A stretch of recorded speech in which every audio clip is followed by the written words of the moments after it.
This video is going to talk about the fronts of the war. We've already spent a great deal of time talking about the Western Front, so there's only one slide right up here, kind of going briefly over it, and then we're really going to get into the rest of the fronts. And actually, there's two slides. So the Great War, Western Front. Germans, Austria-Hungary, and the French and British. So you've got Germany and Austria-Hungary on one side. You've got the French and the British, and then later the Americans join the war on the other side. The Schlieffen Plan is developed, wherein Germany attempts to defeat France first and then focus on Russia. That fails. In 1914, the Battle of the Marne, the Germans are defeated in the West, and that means that they are going to have to stay in the Western Front. They are not going to be able to quickly defeat France and then move over to the East. And it is after the Battle of the Marne, or perhaps during the Battle of the Marne, that trench warfare is established and the stalemate begins. So by late 1914, the stalemate is already occurring. The soldiers are already in the trenches, and they are going to really stay there for the duration of the war.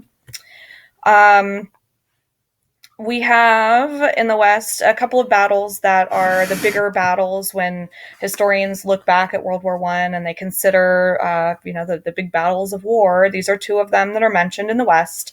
The Battle of Verdun, 10 months long, between France and Germany, and estimated almost 1 million casualties between both sides. So 10 months, 1 million people dead or wounded. And all of that was really for nothing. No strategic advantages were gained for either side. No real land was gained for either side. This really was just a battle for 10 months in which there were periods of quiet and periods of furious activity, and nothing to show for it at the end of the day.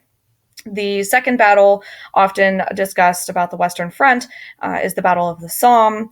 This was the English and French on one side, Germany on the other side. This battle lasted 6 months for 5 miles of land. The Allies were able to gain 5 miles, but over 1 million men were killed in this battle.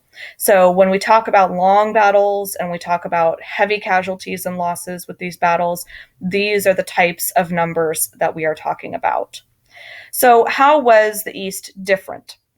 So the Eastern Front was in Russia, and the folks that fought on the Eastern Front, you had the Russians and the Serbs on one side versus the Germans and the Austro-Hungarians on the other side. The war in the East was a more mobile war. It was a more active war. There were no trenches, but it was still a stalemate. There was still very little won or lost in the East. Now, Russia had some advantages and disadvantages. Its advantages included its population. Russia was able to mobilize a massive army, and that helped them participate in the war. But the disadvantages was that Russia had not yet industrialized. So these other Western European countries had gone through industrialization. They had the factories. They were creating these weapons and these tanks and all of the resources required to fight in the war. And Russia did not have that. Russia was still largely agrarian. That is, an agriculturally based economy and society. They did not have factories that were pumping out weapons to the degree that was necessary in order to successfully participate in World War I. To give you an example of the disadvantages that Russia was facing, the military, while being very large, was short on supplies. 1/4 of Russian troops went into battle without a weapon. So I'm going to repeat that.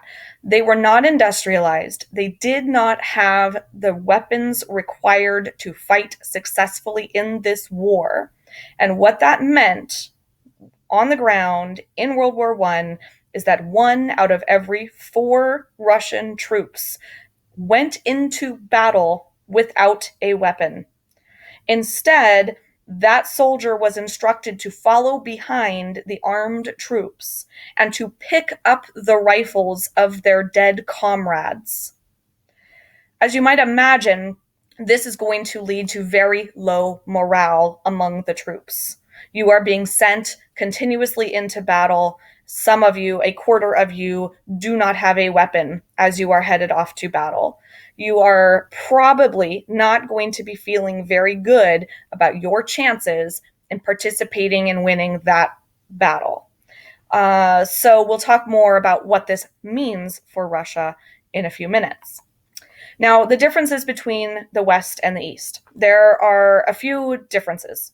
First is the terrain. Why were there not trenches in the East? Biggest reason, the Eastern Front was far larger than the Western Front. The Western Front was 475, maybe 500 miles long from essentially northern Switzerland up to the North Sea. In the east, you're looking at a front that is double the length. It's about 1,000 miles long. And so what you have is two sides. You've got Austria, Hungary, and Germany on one side. You've got Russia and Serbia on the other. But neither side is able to really staff trenches for the length of the front line. So you have, if you were to try to do the trenches, you would have a few people here, a few people there, but large gaps in between your groups of troops, if you will. And as a result, the front line was quite easily broken. If the Austro-Hungarians and or the Germans decided to make an offensive, it would be quite easy for them to get past the Russian and Serbian troops that were to be guarding the other trenches, right? So it was just too long. On the eastern, I'm sorry, in the Western Front, as Winston Churchill famously noted, in the West, the armies were too big for the land, and in the East, the land was too big for the armies. So as a result, in the East, the war is far more mobile. With a battle, you might have a 50 or 60-mile gain of land before your offensive was stopped, whereas in the West, it was 2 or 3 miles at most. We did just talk a couple of minutes ago about the Battle of the Somme, which was a major battle for 5 miles of land. In the East, you're looking at 50 or 60-mile gains and a smaller loss of life with each battle. We've talked about the Russian Empire, their lack of industrialization. So with their lack of industrialization, they also have the infrastructure problems. So we know when England, for instance, industrialized, they also improved their roadways and their railroads. Well, because Russia has not yet done that, they have a very poor infrastructure. And there is not enough roads or railroads to keep their soldiers well supplied. And so you have soldiers who are not getting the food that they require or are not getting the supplies that they require in order to successfully kind of compete in this war. The other two components that are different in the East than they are in the West, the Austro-Hungarian Empire. So Austria-Hungary had been an empire, a quite successful empire, but by 1914, their empire is in decline. At this point, you've got a lot of ethnic populations within the empire that do want their independence from Austria-Hungary. Many of the soldiers fighting on behalf of the empire are from those ethnic groups, and they really have very little loyalty to the empire itself. You add on to that the poor leadership of Austria-Hungary proper, and that resulted in very low morale from the soldiers. So that is going to impact their performance in the front lines. And then finally, you have the German Empire. The German Empire was trained very well. trained to fight in a war of maneuvering, which was the classic style of warfare. There were strong leaders, a good infrastructure for supply. And so, therefore, this enabled Germany to succeed even when they were outnumbered. So in the East, the real power is coming from the Germans.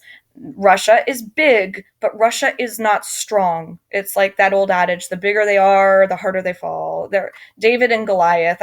Whatever analogy you would like to use, you've got a very large country, but it is poorly supplied and poorly run and managed. And it's not going, sheer numbers are not going to be enough to be successful in the East. When we talk about battles in the East, the big one is the Battle of Tannenberg in August of 1914. It was the first major Eastern battle. And in this battle, Russia was badly defeated. They were pushed back. They lost millions of men against Germany. And it became apparent in this battle, again, first one in the East, that Russia is undersupplied, undergunned, and not going to be successful in this war. Russia, this was the beginning of a series of crippling defeats for Russia because of their modern technology. As Russia is defeated, with each defeat, morale among the soldiers gets lower and lower as they begin to wonder what they are doing this for.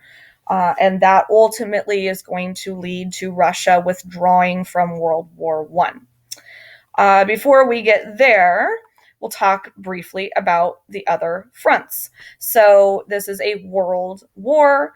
You have Japan, Australia, and India joining the Allies. Australia and India, having been previous colonies of England, of course, join that country, England and the Allies, Japan as well. You have the Ottoman Turks and Bulgaria that join the Central Powers. We're going to talk in a moment about that. And the Gallipoli campaign in particular in the Ottoman Empire. Battles are also occurring in Africa and in Asia for colonial possessions. So when these European powers go to war, remember that there are colonial empires at stake. Germany has colonies in Africa. If Germany loses World War I, those colonies will be part of the bounty that is won by the winner of the First World War here. So battles are occurring across Asia and Africa for those colonial possessions. So the last big topic to talk about tonight is Gallipoli. And so Gallipoli, you can see here, this is Turkey or the Ottoman Empire. This is the Aegean Sea, which is just to the right of Greece. So you imagine Greece is just off this map up in this region here, and then you've got the rest of Europe, right? So the Aegean Sea, this region right in here that's yellow on this map is called the Dardanelles. You've got Istanbul and the Strait of Gibraltar here. Is that right? The Strait of Gibraltar, I'll have to look that up. But you've got this strait right here up into the Black Sea. And what you're looking at up here, just off the map then, would be Russia. So in November of 1914, the Ottoman Empire, on this map labeled Turkey, joins the Central Powers. The Allies in 1915 decide that the key to victory is to attack Istanbul, this city right here sitting on the strait. It's going to be to attack Istanbul. Now, the reason for this strategy is that it would allow the Western Allies to supply the isolated Russians, to free the Balkans, and to attack Austria from the south. Now, these are all very important strategies. These are very important keys. So, in a moment here, I will see if I can pull a map up for you, and we'll talk about, what this means. I think the only map, though, that I have at the moment is a not very good one.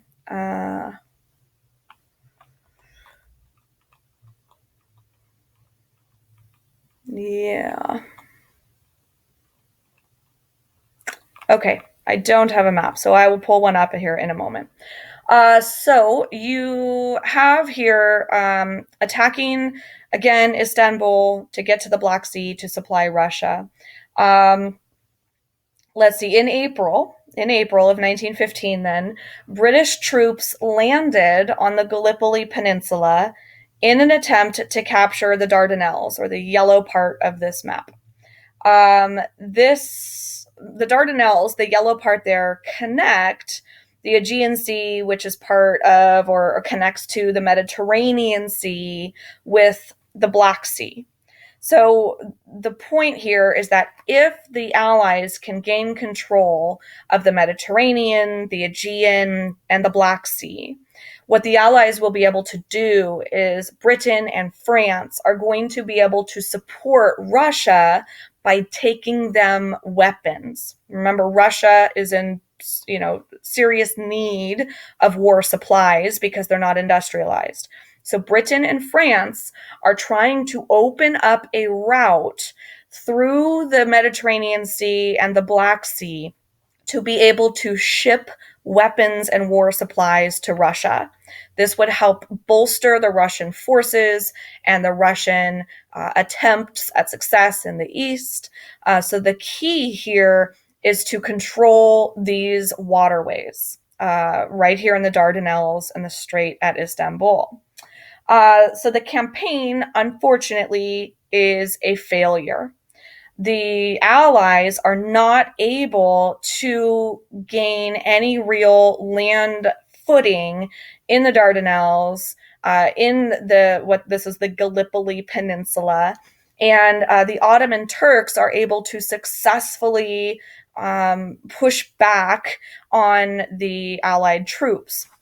So, unfortunately, the Allied campaign, as they try this, they're plagued by a number of problems. First, their goals, just exactly what it was that they were trying to gain control of. Second, poor planning. They did not plan this naval attack first, followed by an amphibious attack or a land attack coming next. They didn't plan it well, and that allowed the opportunity for the Ottoman Turks to repel the attacks. Third, they had insufficient artillery. The Allied troops did not show up ready to be successful in this region. Fourth, inexperienced troops. Some of the troops that came were British, others were French, but also Australian and New Zealand troops arrived. None of these were particularly experienced troops trying to fight in this region. Third, there were inaccurate maps and intelligence. The Allies had out of date information. The maps, for example, and the intelligence were inaccurate, and they proved they made it so that the Allies could not take advantage, basically, of the terrain. The Ottoman commanders, on the other hand, who live in this region and are very familiar with the terrain, were able to then utilize the high ground, which is always the strategic place to be. They had well-sited defenses so that they had the ability to see attacks coming from far and wide. And they were able to successfully keep the Allied troops on the beaches, on very narrow beaches, where they were under constant attack and had very little cover. And the Ottoman Turks made it so that the Allied troops were not able to penetrate inland. And as a result, by January of 1916, the Allied troops were retreating from this region. They had not been successful, but they had lost over 50,000 troops, I believe was the number lost and no gain. There was really nothing to gain from this battle. So that is Gallipoli. Jumping back briefly to Russia. So because Russia is unable to get support from Britain and France, Russia is not industrialized and does not have the weapons they need to be successful.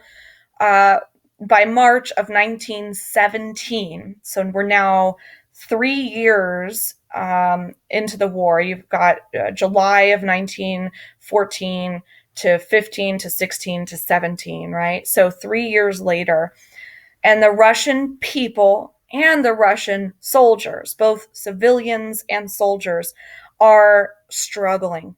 The morale is so low on the front lines among Russian troops. The Russian civilian population is in serious need of food and consumer goods and fuel because everything Russia has had, which isn't much to begin with, has been funneled to the front lines. The people of Russia stage a revolt and they force Nicholas II, the Tsar, the leader, to step down. He has to abdicate his throne. In his place, a new government called the Duma takes over. And unfortunately, they make the decision to continue to participate in World War I. Now, this upsets all of the people that just revolted against the Tsar. The reason for their revolt was to end participation in World War I and to improve their immediate livelihoods, right? So when the new government makes the decision to stay, these people get upset. And in October of 1917, just 7 months after the first revolution, the Russians revolt again, this time led by a man named Vladimir Lenin, and the group of people that support him, who are called the Bolsheviks. And Lenin and the Bolsheviks revolt against the temporary government, the Duma, and they create a new government. These people are communists, and they change the name of the country to the Soviet Union. By March of 1918, this government, led by Lenin, has brokered an agreement with Germany to end Russia's participation in World War I. In order to end their participation, Russia does have to give up quite a bit of land. Um, the um, the Russians have to give up pretty much a quarter, or almost a quarter of their land. The whole area that where Finland is now, where Poland is now, where Ukraine is now, the whole western part of the Russian Empire is ceded to Germany. That is a quarter of Russia's land. It is also about a quarter of Russia's population is given to Germany, and in return, Germany allows Russia to exit the war before the war is actually over. So when Russia exits the war in the east, that essentially closes the eastern front of the war. And from this point forward, from March of 1918 through November of 1918, the fighting is in the West. So the focus, Germany is able to focus now wholly and completely on the Western Front. So that is it for tonight, and we will talk for just a few minutes about Gallipoli next class period, and then we'll go from there. Bring any questions you have to class, and always, as always, please remember that this material is also covered in your textbook, and I encourage you to take a look at it, to read over it, and add to your notes if you find that there are gaps or missing pieces of information. This is on approximately page 3, maybe 60 in your textbook. So it'll be right around in there. So take a peek at that, read through it, skim it, come to class with any questions, and I will see you then.